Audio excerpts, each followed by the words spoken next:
It's about the healthy feminine and masculine that wants to come through. It's about us tuning into who we really are and like, fuck the conditioning, fuck what anybody else is doing. Who cares if you've lost everything in your 40s? Start again. Great. It's an awakening.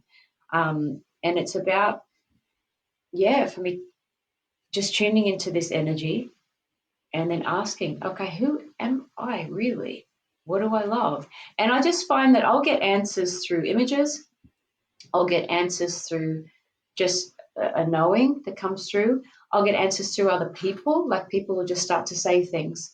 And if I hear something 2 or 3 times, I'm like, oh, right. Like if, hear a book 3 times in a week, I'm like, oh, I got it. Thanks. Like I meant to read that book. Thanks.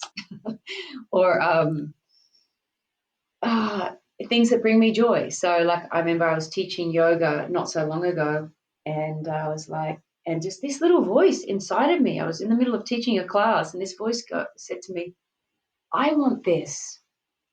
I want this. And it was a really sad version of me because I realized I hadn't been giving myself time and I wanted yoga for me. And so that's, then I took myself off to the US and I found a beautiful yoga studio and I did heaps of yoga for me. And I was lit up and I was so happy and it just brought me so much joy.